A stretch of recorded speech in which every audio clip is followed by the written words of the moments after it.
Bonjour tout le monde, je vous retrouve aujourd'hui pour une nouvelle vidéo. Oui, je sais, ça fait hyper longtemps que j'ai rien posté. D'ailleurs, je crois que ça fait maintenant plus d'un mois. Mais j'ai été beaucoup prise par le travail, par les événements personnels, par la vie, partout quoi. Donc voilà. Du coup, je vous retrouve aujourd'hui pour une nouvelle vidéo qui va traiter du maquillage principalement. Et qui va surtout en fait vous parler de la manière dont j'appréhende le maquillage, de la manière dont je l'aborde en fait, tout simplement, parce que je pense que le maquillage c'est pas seulement voilà, quelque chose qui va pouvoir vous rendre plus jolie, mais c'est surtout quelque chose qui va pouvoir vous permettre de vous sentir mieux dans votre peau. Moi, vous le savez déjà sûrement si vous me suivez depuis déjà un moment sur la chaîne, j'ai beaucoup de problèmes de peau, je crois que ça se voit très clairement là maintenant tout de suite, voilà. J'ai beaucoup de cicatrices, j'ai beaucoup de boutons, voilà, un peu partout, j'ai la peau rouge, etc. Bref, c'est une catastrophe.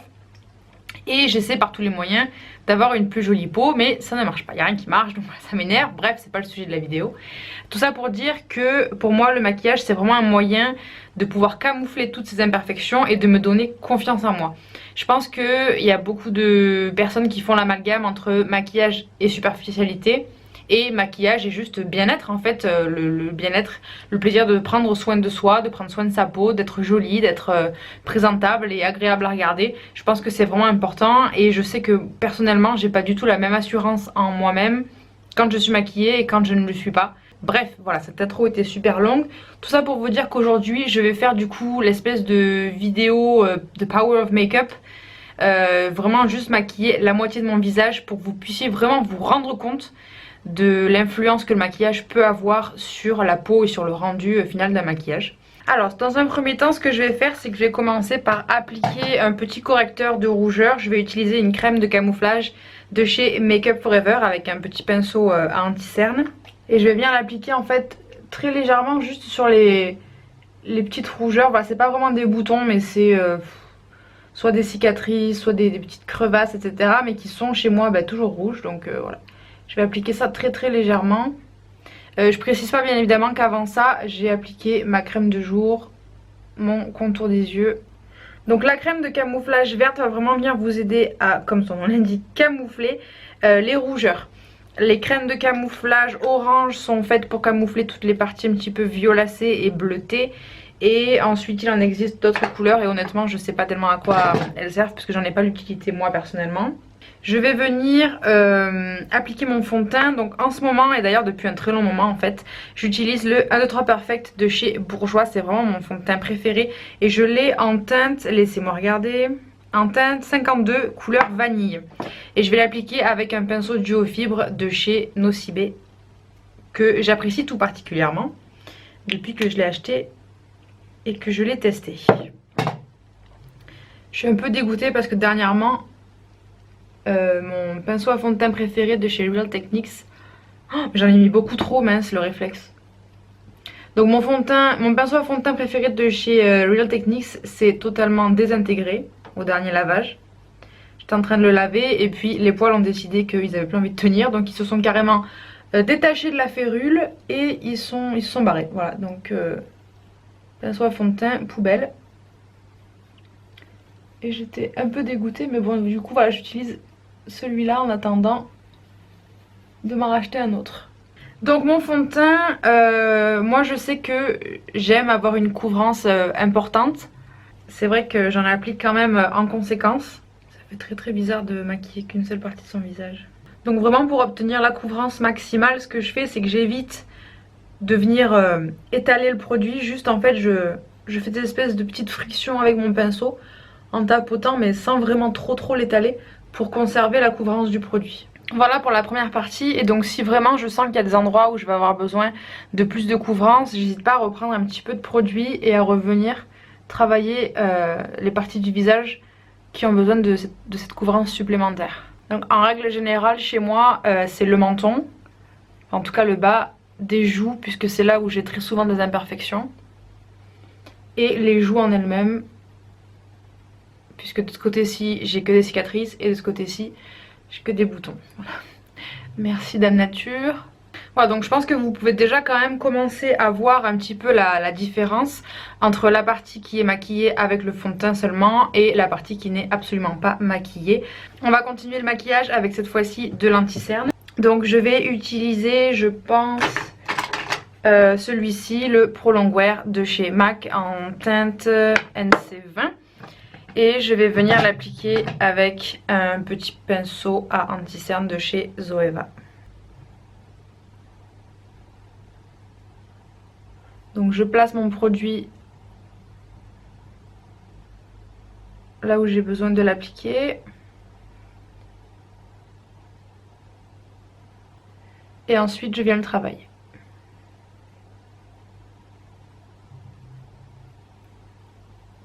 Là je le fais plutôt...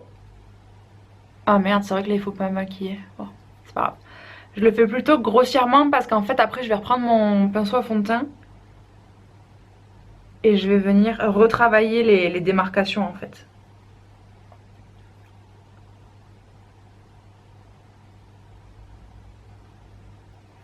Voilà, et une fois que c'est fait, donc comme je vous disais, je reprends mon pinceau à fond de teint et je viens tout simplement vraiment estomper le tout encore plus grossièrement pour que tous les produits se mélangent bien entre eux et qu'il n'y ait aucune démarcation.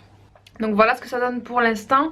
On va maintenant passer à la fixation. Je vais utiliser le kit à contouring de chez Smashbox avec la teinte la plus claire qui est juste ici pour venir fixer mon anti-cerne.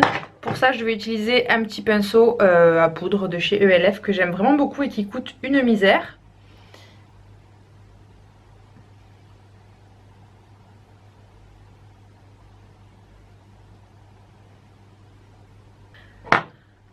Voilà, et une fois que ça c'est fait, je vais venir travailler le contour de mon visage. Donc je garde toujours le même kit. Je vais utiliser la teinte, le fard un petit peu taupe comme ça, avec un pinceau à contour de chez Zoeva. Et je viens en fait travailler ça en mettant la bordure de ma palette entre le haut de mon oreille et le coin de ma bouche. Je creuse un peu comme ça. Et je travaille le dessous de mes joues en fait, le dessous des pommettes, pour creuser, créer une ombre et affiner mon visage.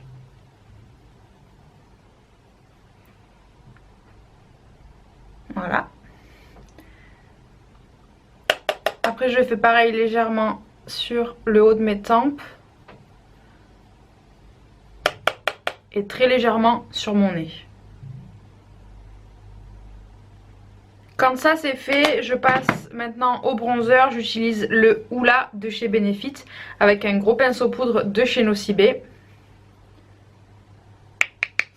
Et là en fait je vais venir beaucoup plus grossièrement bronzer mon visage, donc sur le haut de mes tempes. Et je reprends ici les joues.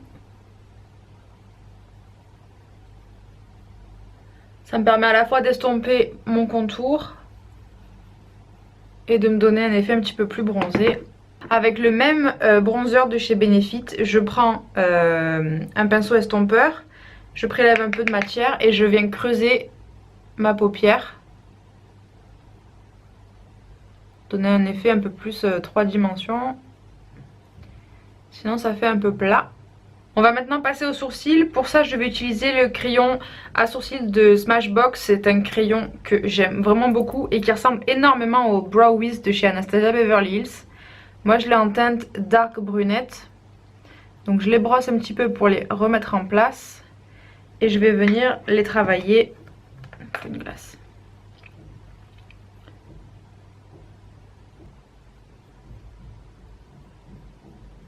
Et une fois que c'est fait, je viens fixer le tout avec un gel à sourcils.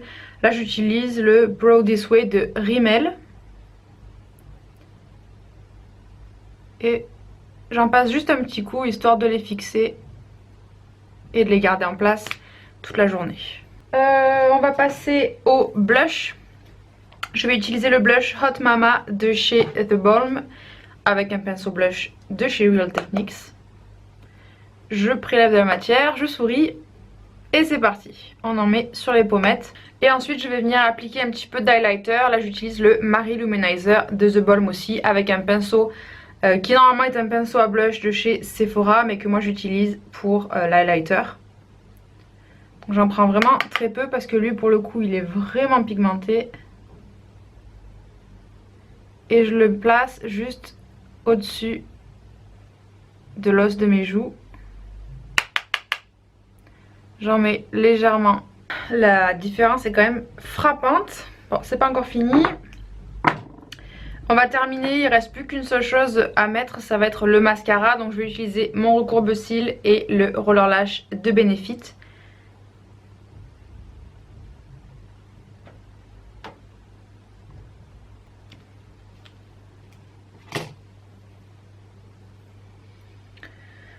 Et voilà, le maquillage est terminé, donc vous voyez vraiment, je pense, très bien la différence entre mon côté maquillé et mon côté pas du tout maquillé. Donc là, voilà, on n'a pas d'effet d'ombre et de lumière au niveau des joues, donc forcément, voilà, ça se voit qu'il n'y a pas du tout de contouring. J'ai mes boutons qui sont pas camouflés, j'ai l'œil quand même assez tombant, donc qui fait un peu fatigué je trouve.